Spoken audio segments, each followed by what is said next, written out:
কৈছোঁ সেইটো হ'ল 6টা ক্লাছত 6জন শিক্ষক দিবই লাগে, তাতকৈ এজনো কম শিক্ষক হোৱাকৈ এজনীয়া বা দুজন। এতিয়া কিন্তু কৈ আছে কি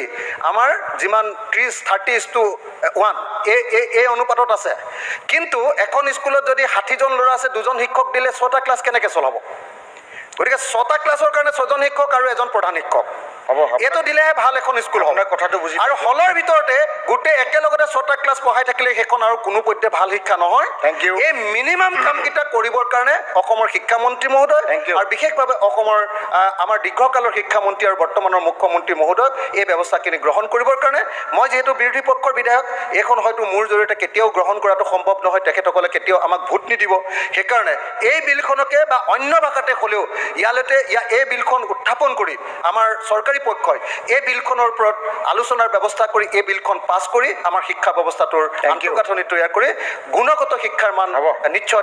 নিশ্চিত কৰিব লাগে বুলি মই আহ্বান জনাই মোৰ বক্তব্য সামৰণি কৰিছোঁ। আৰু কোনোবা মাননীয় সদস্যই 1-2 মিনিট পইণ্টকেইটা ক'ব। সোমাই যাওঁ এটা শ্ৰেণীত ক্লাছ 1 to 3 একেলগে 3টা শ্ৰেণীৰ ছাত্ৰ তাতে পঢ়াই আছে। এনেকুৱা ধৰণৰ কিয় বোলে শিক্ষক নাই। বহুত শিক্ষক এনেকুৱা স্কুল হৈছে। কেৰালাত আমি গৈছিলোঁ, কেৰালাত 60জন ছাত্ৰ যদি কেৰালাটো বাদ দিয়ক, ইয়াৰখিনি কওক আপুনি। এইখিনি লাগে পইণ্টটো এড কৰক। অখিল গগৈ ডাঙৰীয়া অলৰেডি কৈছে। হয়, লগতে মাননীয় পদক মহোদয় আমাৰ যিখিনি প্ৰভিন্সিয়েলাইজড স্কুল আছে ইয়াতে যি শিক্ষকসকলৰ দ্বাৰা আমি কাম লৈ আছোঁ মাননীয় পদক মহোদয়, 2013ত যি স্কুলবিলাক হ'ল 13ত প্ৰভিন্সিয়েলাইজড হোৱা স্কুল হাই স্কুল মাননীয় পদক মহোদয়, মোৰ কলগাছিয়া গাৰ্লছ হাই স্কুল 250 ছাত্ৰ ছাত্ৰী, মাত্ৰ 3জন শিক্ষক আছে, 6টা ক্লাছ। এনেকুৱা গোটেই অসমত আছে 2013ত প্ৰভিন্সিয়েলাইজড হোৱা হাই স্কুল ME হাই স্কুল একেলগে হৈছে, শিক্ষক নাই। অতি সোনকালে যদি শিক্ষক নিদিওঁ আমি নহ'ব মাননীয় পদক মহোদয়। আৰু টিউটাৰ যিসকল আছে সমান কাম কৰে, 2021ত তেখেতসকলৰ স্কুল হ'ল, 13ত হ'ল। টিউটাৰ হিচাপে বিশেষভাৱে 21 চনত যিসকল আছে তেখেতসকলৰ স্কুল আমি পদ প্ৰভিন্সিয়েলাইজ কৰিলোঁ, 10,000 12,000ত তেখেতসকলক কাম কৰাই আছোঁ। ছেম কাম বেলেগ শিক্ষক কৰি আছে, তেখেতসকলে 50, 60, 70,000 টকা পইচা পাই আছে মাননীয় পদক মহোদয়। এইসকলক যদি আমি এই মাননি বা তেখেতসকলক যদি ফুল প্লেচ কৰিব নোৱাৰোঁ, শিক্ষা কেতিয়াও মানদণ্ড সঠিক নহয়। মাননীয় পদক মহোদয় আৰু এটা কথা কৈ বিলটোত ৰেচপেক্ট কৰক, আছে গুণগত শিক্ষা মানে এই ব্যাধিবিলাক ঠিক। এটা কথা, নন টিচিং ষ্টাফ কলেজৰ পৰা আৰম্ভ কৰি ME স্কুললৈকে নন টিচিং যিসকল ষ্টাফ আছে। In the world of investing, the Kotak Neo apps are all the rage. For investors and traders, non teaching যিসকল ষ্টাফ আছে, 3rd grade 4th grade librarian ইত্যাদি, এইসকলকো মাত্ৰ সামান্য মাননি দিয়া হয়। এইসকলৰ কোনো যি কোৱালিফিকেশ্যন দিয়া আছে তেখেতসকলৰ কোনো তেখেতসকলৰ লেবছ নাই, কিন্তু তেখেতসকলৰ পদটো ফুল ফ্লেজ নকৰি সামান্য মাননিত কাম কৰাই থকা হৈছে। কলেজবিলাকত এটা ডিপাৰ্টমেণ্টত 1-2জন শিক্ষক, ডিপাৰ্টমেণ্ট কনকাৰেঞ্চৰ নামত, ছাবজেক্ট কনকাৰেঞ্চৰ নামত শিক্ষক নাই। আমি সেই চলাই আছোঁ। গতিকে এই চব ঠিক শিক্ষকসকলক উপযুক্ত মাননীয় উপাধ্যক্ষ মহোদয়, এই বিলখন সমৰ্থন জনাইছোঁ আৰু দুটামান কথা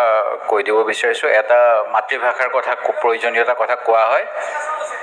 নহয়, এডিশ্যন তাতে মাতৃভাষাৰ সেই গতিকে যিটো ব্যৱস্থা বাগান অঞ্চলত হওক অন্য অঞ্চলত হওক, ছাৰ মাতৃভাষাৰ শিক্ষক নিযুক্তি ব্যৱস্থাটো কৰিব লাগে যাতে ভালকৈ হয়। আৰু মিড ডে মিলটো ছাৰ যিবিলাক চৰকাৰে এখন ঘোষণা কৰি দিলে মাজতে, যিবিলাক চৰকাৰী স্কুল নহয় বেচৰকাৰী হৈ আছে সেইবিলাকত মিড ডে মিল নাইকিয়া কৰি দিলে। তাৰ ফলত বহুত ল'ৰা ছোৱালীৰ ছাৰ অসুবিধা হৈছে। মিড ডে মিল ব্যৱস্থাটো এই কোৱালিটি এডুকেশ্যন বিলখনত থাকিব লাগে, যাতে চৰকাৰী হওক বেচৰকাৰী হওক খাদ্যৰ নিৰাপত্তা হ'ব লাগে। আৰু ছাৰ যিটো ইনফ্ৰাষ্ট্ৰাকচাৰটো 3 বছৰৰ ভিতৰত ৰাইট টু এডুকেশ্যনৰ অনুসৰি হোৱা কথা আছিল 2009 চনৰ, আমি বহুত বছৰ অতিক্ৰম কৰিলোঁ। সেই গতিকে ছাৰ ক্লাছ 1ৰ ল'ৰাটোৱে এখন কাণেদি 1 শুনে, এখন কাণেদি 2 শুনে, 3টোৱে এখন কাণেদি 3, এখন কাণেদি 4 শুনে। সেই গতিকে যিটো ছাৰ ব্যক্তিগত কোঠালি হ'ব লাগে, সেই কোঠালিটো যাতে অতি সোনকালে কৰি দিয়ে, সেইটোৱে ছাৰ বিলখনৰ বাবে পৰামৰ্শ আগবঢ়ালোঁ। Thank you. Honourable minister. Amendment আছে মোৰ এমেণ্ডমেণ্ট আছে বিলখনত। ছাৰ মই এটা ক'ব বিচাৰিছোঁ। ছাৰ ক'ব দিয়ক, মোৰ এমেণ্ডমেণ্ট আছে। এক লাইনত এমেণ্ডমেণ্ট। ছাৰ মই এটা কথা ক'ব বিচাৰিছোঁ। ছাৰ নালাগে, হ'ব ছাৰ। এটা কথা ছাৰ, এতিয়া কথাত অধ্যক্ষ ছাৰ, মই ক'ব বিচাৰিছোঁ যিখন বিল আনিছে মই বিলখন ছাপোৰ্ট কৰিছোঁ কোৱালিটি এডুকেশ্যন আমাৰ ৰাজ্যখনত এতিয়ালৈকে গঢ়ি উঠা নাই বিশেষতঃ ইয়াত নাম্বাৰ অফ টিচাৰ্ছ যিটো ছেকশ্যন 4ত নাম্বাৰ অফ টিচাৰ্ছৰ ক্ষেত্ৰত যিখিনি কথা কোৱা হৈছে তাৰ ওপৰঞ্চি মোৰ এমেণ্ডমেণ্ট আছে যে আজি যদি কোৱালিটি এডুকেশ্যন লাগে টিচাৰ্ছ এপইণ্টমেণ্টৰ ক্ষেত্ৰত এটা প্ৰিন্সিপল ঠিক কৰা দৰকাৰ 30:1 মই ক'ব বিচাৰিছোঁ 30:1 যিটো কথা কোৱা হৈছে এইটো বিবেচনাৰ কাৰণে লোৱা এইটো হ'ব ডিচাইড হোৱা নাই এমেণ্ডমেণ্টটোতো এতিয়া নাই মোৰ এমেণ্ডমেণ্টটো হৈছে 30:1 এমেণ্ডমেণ্ট ফিক্স কৰিব লাগে আৰু যদি কোনোবাটো ক্লাছত 31 ষ্টুডেণ্ট হয় এজন নতুন টিচাৰ এটা কথা ক'ব বিচাৰিছোঁ ছাৰ কৰিব লাগিব ছাৰ এটা কথা ক'ব বিচাৰিছিলোঁ ছাৰ ক'ব বিচাৰিছোঁ ছাৰ মোৰ এটা পইণ্ট আছিলে ছাৰ কমলেশ ছাৰ এক লাইন বাইদেউ বাইদেউ কমলেশ নেক্সট দিব স্যাৰ নাই আপোনাৰ এলপিয়ে কোৱাৰ পিছত কি উঠে এলপি নকৰে নেকি প্লিজ ছাৰ এটা কথা এলপিয়ে কোৱাৰ পিছত মাননীয় বিধায়কে কোৱালিটি এডুকেশ্যন লৈ যিটো বিল আনিছে হয় এডুকেশ্যন লৈ আমি কম্প্ৰমাইজ কৰিব নোৱাৰি এইটো আমাৰ প্ৰত্যেকৰ এটা অধিকাৰ আৰু প্ৰত্যেকৰ আমাৰ এডুকেশ্যন লৈ হেৰি কৰিব লাগে 2001 পৰা 2016 লৈ আমি এডুকেশ্যন পলিচি দেখিছোঁ আৰু এতিয়া আমি দেখিছোঁ 21 পৰা আজিলৈ এডুকেশ্যনৰ এটা হেৰি দেখিছোঁ বাতাবৰণ এটা দেখিছোঁ বৰ্তমান দিনত বহুতখিনি পৰিৱৰ্তন হৈছে অধ্যক্ষ মহোদয় আৰু বহুত স্কিমখিনি ক'বলৈ গ'লে বহুতখিনি স্কিম ক'ব লগা আছে এইখিনি আমি নকওঁ মই এটাই কথা ক'ম বাৰু বৰ্তমান দিনত যিটো বাতাবৰণ সৃষ্টি হৈছে এমালগামেশ্যন কওক নিযুত মইনা কওক বা আৰু বিভিন্ন স্কুটি কওক বিভিন্ন স্কিমৰ যোগেদি এই কোৱালিটি এডুকেশ্যন কেনেকৈ আমি আগবঢ়াই লৈ যাব পাৰি তাৰ কাৰণে গভৰ্ণমেণ্টে এটা সিদ্ধান্ত লৈছে আমাৰ মাননীয় মুখ্যমন্ত্ৰীয়ে এটা পদক্ষেপ এটা লৈছে তাৰ কাৰণে আমি ধন্যবাদ জ্ঞাপন কৰিছোঁ আমি জাষ্ট এটা পইণ্ট ক'ম বাকীখিনি আপোনাৰ এটা পইণ্টটো কেতিয়া আমাৰ পইণ্টটো এটাই পইণ্ট আছে যে ৰিমোট অঞ্চলত টিচাৰ আছে ৰিমোট অঞ্চলত যিখিনি টিচাৰ্ছ আছে হয়তো বা ৰিমোট অঞ্চলত হয়তো বা টিচাৰ পাবলৈ অকণমান কষ্ট হয় সেইটো কাৰণে এডুকেশ্যনেল ছিষ্টেমটো কিছুমান পৰিৱৰ্তন হৈছে ৰিমোট অঞ্চলত টিচাৰ দিয়াৰ ক্ষেত্ৰত যাতে গভৰ্ণমেণ্টে তৎপৰতা লয় তাৰ কাৰণে অনাৰেবল মিনিষ্টাৰ আপোনাৰ এলপিয়ে কোৱাৰ পিছত আপোনাৰ আৰু কথা নাথাকে প্লিজ চিট ডাউন অনাৰেবল মাননীয় অধ্যক্ষ মহোদয় মাননীয় বিধায়ক অখিল গগৈ ডাঙৰীয়াই কোৱালিটি এডুকেশ্যন বিল যিখন আনিছে বিলখন মই চালোঁ 2টা পৃষ্ঠাৰ এখন চমু বিল শিক্ষা বুলি ক'লে বা শিক্ষানুষ্ঠান বুলি ক'লে শিক্ষক ছাত্ৰ ছাত্ৰী আন্তঃগাঁথনি এই গোটেইখিনি লৈয়ে হয় কিন্তু এই বিলখনত ছাত্ৰ ছাত্ৰীৰ কথাটো উল্লেখ নাই শ্ৰেণীকোঠা এটা ফিজিকেল শ্ৰেণীকোঠাই হ'ব যদি তাত ছাত্ৰ ছাত্ৰী নাথাকে যিকোনো এটা ঘৰ এটাত শিক্ষক থাকিব লাগে বুলিতো ক'লেই নহ'ব আজি আমাৰ ভাৰতবৰ্ষত শিক্ষাক প্ৰাথমিক শিক্ষাক এলিমেণ্টাৰী এডুকেশ্যনক সাৰ্বজনীন কৰাৰ কাৰণে ৰাইট টু এডুকেশ্যন এক্ট আছে যি ৰাইট টু এডুকেশ্যন এক্টে পেৰামিটাৰ কিছুমান নিৰ্ধাৰণ কৰি দিছে শিক্ষাৰ কাৰণে আৰু সেই পেৰামিটাৰত কৈছে যে প্ৰতিটো হেবিটেটত 1 কিলোমিটাৰ ব্যাসাৰ্ধৰ ভিতৰত এখন প্ৰাথমিক বিদ্যালয় থাকিব লাগে আৰু মিনিমাম তাত 30 জন ছাত্ৰ ছাত্ৰী থাকিব লাগে আৰু 30 জন যদি ছাত্ৰ ছাত্ৰী থাকে তেতিয়াহ'লে তাত 2জন শিক্ষক থাকিব আজি এখন প্ৰাথমিক বিদ্যালয়ত 1 2 3 4 5 5টা শ্ৰেণী আছে এতিয়া 5টা শ্ৰেণীত প্ৰতিটো শ্ৰেণীত যদি 10 জনকে 15 জনকে 20 জনকে ছাত্ৰ ছাত্ৰী থাকে তেনেহ'লে শ্ৰেণীয়ে প্ৰতি শিক্ষক দিয়াৰ কোনো আপত্তি নাই কিন্তু যদি বিদ্যালয়খনত ছাত্ৰ ছাত্ৰীৰ সংখ্যা 6গৰাকী হয় তাত 5টা শ্ৰেণী আছে বুলি 5জন শিক্ষক কেনেকৈ নিযুক্তি দিয়া যাব আজি অসমত ছাত্ৰ ছাত্ৰীৰ অনুপাতে শিক্ষকৰ সংখ্যা পিটিআৰ বুলি যাক আমি যদি কওঁ এই পিটিআৰ অসমৰ পিটিআৰ ভাৰতবৰ্ষৰ ভিতৰতে সৰ্বশ্ৰেষ্ঠ আমাৰ এলপি স্কুলত পিটিআৰৰ সংখ্যা 19:1 তাৰমানে প্ৰত্যেক 19 জন ছাত্ৰ ছাত্ৰীৰ বিপৰীতে এজন শিক্ষক আমাৰ আছে যদি আমি এইটো হাইস্কুললৈকে আহোঁ তেতিয়াহ'লে আমাৰ পিটিআৰৰ সংখ্যা 22:1 প্ৰতি 22গৰাকী ছাত্ৰ ছাত্ৰীৰ বিপৰীতে এজন শিক্ষক আছে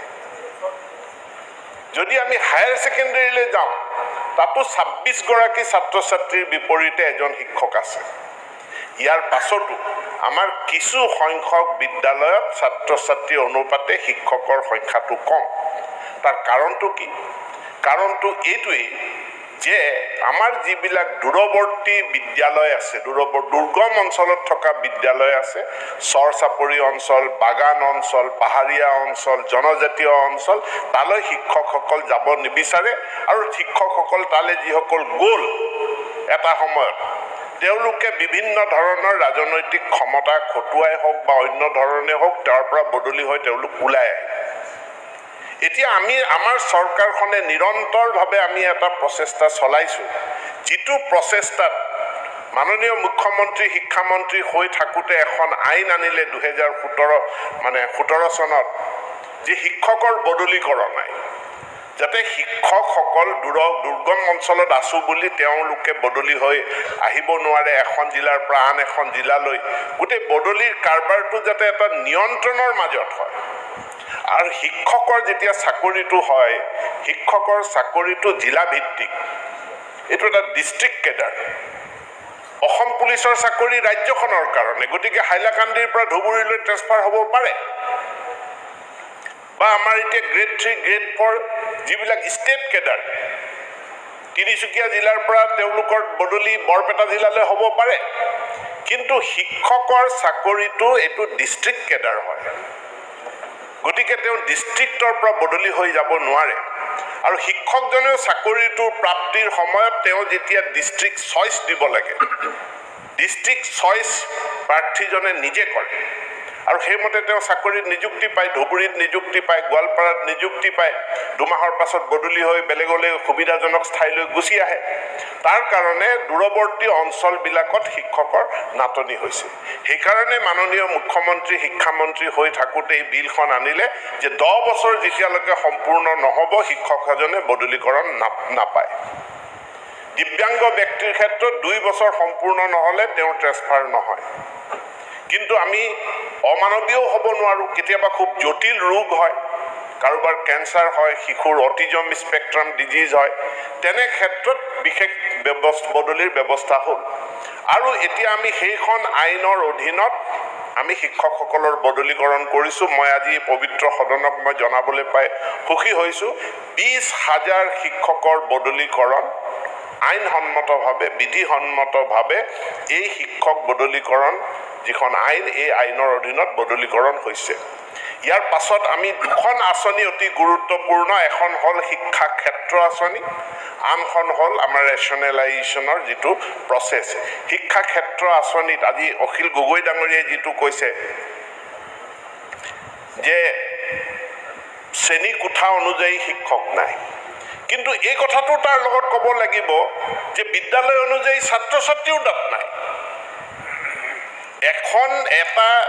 100 মিটাৰৰ দূৰত্বত এখন গাঁৱতে 2টা চুবুৰীত যদি 2খন বিদ্যালয় থাকে, ছাত্ৰ ছাত্ৰী ক'ৰ পৰা পাব? এতিয়া ছাত্ৰ ছাত্ৰী তাত নাপায়। আমি সেইকাৰণে 2খন বিদ্যালয়ক একেলগ কৰাৰ পাছত তাত শিক্ষকৰ সংখ্যাও বাঢ়ি গ'ল, ছাত্ৰ ছাত্ৰীৰ সংখ্যাও বাঢ়ি গ'ল। গতিকে মাননীয় বিধায়কসকলক মই অনুৰোধ জনাম যে যিখিনি বিদ্যালয় ওচৰা ওচৰিকৈ আছে, ছাত্ৰ ছাত্ৰী নাই,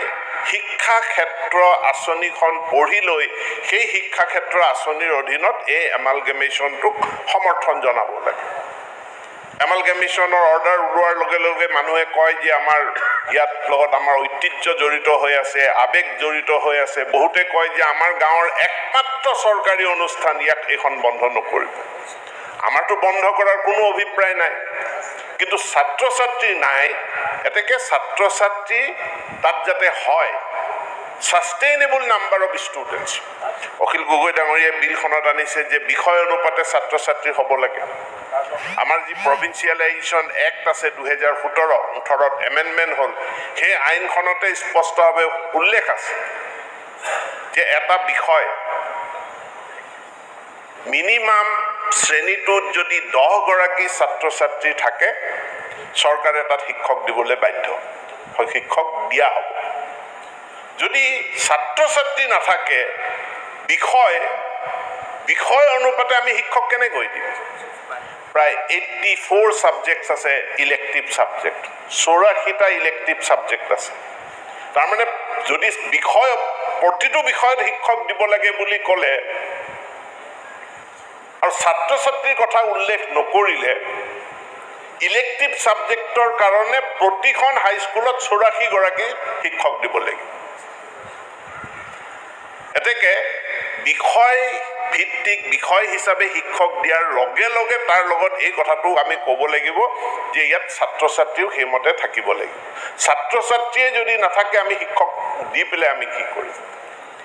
তেখেতে বিদ্যালয়সমূহত বিভিন্ন আন্তঃগাঁথনি সেইবিলাক থকাৰ কথা কৈছে মই আজি সদনত মাননীয় উপাধ্যক্ষৰ জৰিয়তে মই জনাই দিব বিচাৰোঁ গুণোৎসৱ 2017 চন হৈ যোৱাৰ পাছত চৰকাৰখনে যিখিনি পদক্ষেপ ল'লে আন্তঃগাঁথনিৰ সমস্যা সমাধান কৰাৰ ক্ষেত্ৰত ইয়াত আমি এক ব্যাপক সফলতা লাভ কৰিবলৈ সক্ষম হ'লোঁ আজি অসমৰ 44,188 স্কুল এক্সটাৰ্নেল ইলেক্ট্ৰিফিকেশ্যন আমি এচিভ কৰিছোঁ 99.86%. Internal electrification 99.59%. Drinking water facility 98.21%. Boys toilet 98.55%. Girls toilet 99.26%. Boundary wall ইয়াত আমি পিছ পৰি আছো 52.14 বহু বিদ্যালয়ত বাউণ্ডাৰী ৱাল নাই আমি ক্ৰমান্বয়ে এইখিনি বনাই গৈ আছো ৰেম্প 97.37%. এডিশনাল ক্লাছৰুম যোৱা সময়খিনিত এই গুণোৎসৱৰ পাছত আমি 18,000 এডিশনাল ক্লাছৰুম অসমৰ বিভিন্ন বিদ্যালয়ত নিৰ্মাণ কৰিছোঁ কিছু সংখ্যক বিদ্যালয় যিখিনি প্ৰভিন্সিয়েলাইজেশ্যনৰ জৰিয়তে সেলফ বেস স্কুল হৈছিল য'ত আন্তঃগাঁথনিটো নিচেই দুৰ্বল কাৰণ সেইবিলাক ভেঞ্চাৰ বিদ্যালয় আছে সেইখিনি বিদ্যালয়ৰ আন্তঃগাঁথনি উন্নয়ন কৰাৰ কাৰণেও বৰ্তমানে আমি ব্যৱস্থা গ্ৰহণ কৰি আছো আৰু নিশ্চিতভাৱে খুব সোনকালে সেই সমস্যাবিলাক দূৰ হ'ব শিক্ষকৰ প্ৰশিক্ষণৰ কথা কৈছে আমাৰ এখন চৰকাৰে শিক্ষক প্ৰশিক্ষণটো টিচাৰ ট্ৰেইনিংটো এটা টপ মোষ্ট প্ৰায়ৰিটি দি কাম কৰি আছে আমি হাই স্কুলৰ আপাৰ প্ৰাইমেৰী স্কুলৰ যিসকল বিজ্ঞান আৰু গণিতৰ শিক্ষক তেনেকুৱা 6,000 শিক্ষকৰ প্ৰশিক্ষণ আমি সম্পূৰ্ণ কৰিছো আৰু প্ৰশিক্ষণটো নিৰবিচ্ছিন্নভাৱে দিয়াৰ বাবে চেণ্টাৰ অফ এক্সেলেন্স IITৰ নিচিনা অনুষ্ঠানৰ লগত আমি চুক্তিবদ্ধ হৈছো IIT Guwahati Tezpur university Dibrugarh university আৰু শিলচৰৰ NIT শিলচৰ এই চাৰিখন উচ্চ শিক্ষাৰ প্ৰতিষ্ঠানত আমাৰ গণিত আৰু বিজ্ঞানৰ শিক্ষক শিক্ষয়িত্ৰীসকলৰ ট্ৰেইনিং চলি আছে আৰু এই ট্ৰেইনিংটো নিৰবিচ্ছিন্নভাৱে চলি থাকিব প্ৰাথমিক পৰ্যায়ত নিপুণ অসম আৰম্ভ হৈছে ফাউণ্ডেশ্যনেল লিটাৰেচি এণ্ড নিউমেৰেচি বুনিয়াদী সাক্ষৰতা আৰু সাংখ্যিকতা ইয়াৰ জৰিয়তে কাৰণ এটা সাৰ্ভেৰ পাছত দেখা গ'ল ল'ৰা ছোৱালী হয়তো পঢ়িব শিকিছে কিন্তু বোধগম্য তেওঁলোকৰ হোৱা নাই পঢ়িব পাৰিছে কিন্তু কি পঢ়িছে তাত বুজিব পৰা নাই নেওতাখন মুখস্থ হৈছে কিন্তু নেওতাখন বুজিব পৰা নাই সংখ্যাৰ জ্ঞানটো সম্পূৰ্ণৰূপে আহা নাই ইয়াৰ কাৰণে ভাৰত চৰকাৰে নিপুণ ভাৰত মিছন যাৰ অধীনত আমি অসমত নিপুণ অসম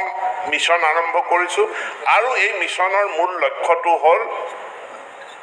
ফাউণ্ডেশ্যনেল লিটাৰেচি আৰু নিউমেৰেচি যোৱা 16 আগষ্টৰ পৰা আৰম্ভ হৈছে 1 লাখ প্ৰায় 9,000 শিক্ষক শিক্ষয়িত্ৰীৰ FLNৰ ওপৰত ট্ৰেইনিং প্ৰত্যেক জিলাই জিলাই ব্লকে ব্লকে চলি আছে মই মাননীয় বিধায়কসকলক অনুৰোধ জনাম এই ফাউণ্ডেশ্যনেল লিটাৰেচি এণ্ড নিউমেৰেচি FLNৰ যিখিনি ট্ৰেইনিং চলি আছে ট্ৰেইনিংখিনি যাতে এপাক দেখা দিয়ে কেনেধৰণৰ ট্ৰেইনিং হৈছে আমি NEP ইমপ্লিমেণ্ট কেনেধৰণে কৰিছোঁ এইখিনিৰ যাতে অলপ খা খবৰ লয় তাৰ কাৰণেও মই অনুৰোধ জনাইছোঁ এতেকে এই গোটেই কামখিনি আমি কৰি আহিছোঁ যি মেণ্টেল হাইজিনৰ কথা কৈছে যে আজিকালি সাইকোলজি কাউন্সেলিংও কৰিব লাগে সেই কামো আমি কৰিছোঁ ভাৰতবৰ্ষৰ প্ৰখ্যাত মানে মানসিক যি চিকিৎসালয় আছে নিমহান্স কয় national institute of mental health and science নিমহান্সৰ লগত অসম চৰকাৰৰ শিক্ষা বিভাগে চুক্তিবদ্ধ হৈ তেওঁলোকৰ দ্বাৰা চাৰ্টিফাইড প্ৰমাণিত ব্যক্তিৰ দ্বাৰা আমি বিদ্যালয়ে ছাত্ৰ ছাত্ৰীসকলৰ আমি কাউন্সেলিঙো তেওঁলোকৰ আমি কৰিছোঁ হাইজিন ব্যৱস্থাটোৰ ওপৰত গুৰুত্ব প্ৰদান কৰা হৈছে তাৰ কাৰণেও বিশেষ আঁচনি চৰকাৰখনে ৰূপায়ণ কৰিছে শিক্ষকৰ নিযুক্তি যোৱা এই আমাৰ চৰকাৰৰ দিনতে আমি ২৪,০০০ শিক্ষকক ইতিমধ্যে আমি নিযুক্তি প্ৰদান কৰিলোঁ বহুত পদ আমাৰ খালী নাই যিখিনি ৰিটায়াৰমেণ্টৰ কাৰণে যিখিনি পদ খালী হৈছিল সেই তাৰো বিজ্ঞাপন প্ৰকাশ পাইছে আৰু এই বিজ্ঞাপন ছেকেণ্ডেৰী ছেকশ্যনত আমি এটা বিশেষ ব্যৱস্থা এইবাৰ গ্ৰহণ কৰিছোঁ যিহেতু আমাৰ গণিত বিষয়ত আমাৰ ডেডিকেটেড কোনো টিচাৰ নাছিলে আমি ছায়েন্স টিচাৰ বুলি ৰিক্ৰুইট কৰোঁ আৰু এই ছায়েন্স টিচাৰজনকে আমি গণিতো পঢ়াবলৈ দিওঁ বিজ্ঞানো পঢ়াবলৈ দিওঁ আজি আমাৰ অনুভৱ যে গণিতৰ কাৰণে ডেডিকেটেড টিচাৰ লাগে আৰু আজি কিছুদিন আগত মাননীয় কেবিনেটে আমাক সন্মতি জনাইছে 2018 চনৰ সেৱা বিধিৰ সংশোধনীৰ জৰিয়তে আমি বিশেষভাৱে গণিতৰ শিক্ষক নিযুক্তি দিয়াৰ কাৰণে গণিত শিক্ষক গ্ৰেজুৱেট টিচাৰ মেথমেটিক্স বুলি এটা পদে আমি আমাৰ হাইস্কুলসমূহত সৃষ্টি কৰিছোঁ আৰু আমাৰ যি নতুন ৰিক্ৰুটমেণ্ট হ'ব নতুন ৰিক্ৰুটমেণ্টত প্ৰথমবাৰৰ কাৰণে অসমৰ বিদ্যালয়ত আমি মেথছ টিচাৰ স্পেচিয়েলি আমি তেওঁলোকক ৰিক্ৰুইট কৰিম থেংক ইউ শিক্ষকৰ যিটো আমাৰ ছাত্ৰ শিক্ষকৰ অনুপাত 19:1 ভালেই তাৰ খালি সম বিতৰণৰ কাৰণে আমি এটা ৰেচনেলাইজেশ্যনৰ প্ৰক্ৰিয়া আৰম্ভ কৰিছোঁ এতিয়া ৰেচনেলাইজেশ্যন কৰিবলৈ যাওঁতে আমি এটা ৰেচনেলাইজেশ্যন ড্ৰাইভ কৰিলোঁ উপাধ্যক্ষ মহোদয় কিন্তু আমি সকলো মানুহ বিভিন্ন বিষয়া কৰ্মচাৰী তেওঁলোকৰ ওপৰত নিৰ্ভৰশীল কৰিব লগা হয় আৰু কৰোঁতে কাৰোবাৰ প্ৰতি কোনোবাই মৰম কৰে কাৰোবাৰ প্ৰতি কোনোবাই অলপ মানে শাস্তিমূলক দৃষ্টিৰে চাই গতিকে প্ৰকৃত ৰেচনেলাইজেশ্যন হৈ নুঠে ইতিমধ্যে আমি আৰ্টিফিচিয়েল ইণ্টেলিজেন্সৰ জৰিয়তে যেনেকৈ শিক্ষা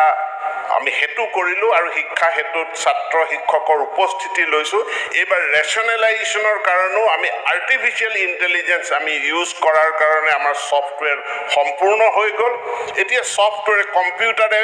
গোটেই মোৰ জিলা এখনৰ বিদ্যালয়সমূহৰ পৰিসংখ্যা লৈ কোন শিক্ষকক ক'ত দিব পৰা যায় ইয়াৰ অংকটো ছফ্টৱেৰে কৰি দিব যিটোক আমি খালি ফাইন টিউনিংহে কৰিম আমি বিভাগে হেতুৰ ফাইন টিউনিং কৰিম অৰ্থাৎ যাতে কোনো বিদ্যালয় ৰেচনেলাইজেশ্যনৰ পৰা বাদ পৰি নাযায় আৰু অনাহকত কোনো শিক্ষকক বদলীকৰণৰ দ্বাৰা যাতে মানে তেওঁক হেৰিও কৰা নাযায় এইখিনিৰ কাৰণে আমি আৰ্টিফিচিয়েল ইণ্টেলিজেন্স আমি শিক্ষা হেতুত তাত আমি পুনৰ নিয়োগ কৰি ৰেচনেলাইজেশ্যনৰ ব্যৱস্থাও কৰিছোঁ আৰু যিহেতু গোটেই কথাখিনি মানৱীয় আৰু মানুহৰ লগত জড়িত যে এইটো চিম্পল মানে ইনফ্ৰাষ্ট্ৰাকচাৰ গঠন কৰাৰ নিচিনা নহয় ইটা চিমেণ্ট বালিৰ অংক নহয় হিউমেন বিংক বিভিন্ন জেগাত প্লেচমেণ্ট কৰিব লাগে ইয়াত বহুত ধৰণৰ সুবিধা আছে গৰ্ভৱতী মহিলা এগৰাকীক হঠাৎ বদলি কৰি দিব নোৱাৰি মহিলা এগৰাকীক দুখন নদী পাৰ কৰি পেলাই চৰ অঞ্চল এটাত চাকৰি দিব নোৱাৰি দিব্যাংগ ব্যক্তি এজনক য'ত ত'ত পোষ্টিং দিব নোৱাৰি এই মানৱীয় কথাবিলাকো জড়িত হৈ থকাৰ কাৰণে আমি অকণমান লাহে ধীৰে কামখিনি কৰিব লগা হৈছে আৰু লাহে ধীৰে কৰি আমি বিদ্যালয়ত ছাত্ৰ ছাত্ৰীৰ অনুপাতে শিক্ষক দিয়াৰ ব্যৱস্থা কৰিছোঁ আৰু এই গোটেই ব্যৱস্থাখিনি আমাৰ যিখিনি আইন এতিয়া আছে ৰাইট টু এডুকেশ্যন এক্ট মানে পেৰেণ্ট এক্ট আৰু তাৰ লগত আমি অসম চৰকাৰৰ যিকেইখন প্ৰভিন্সিয়েলাইজ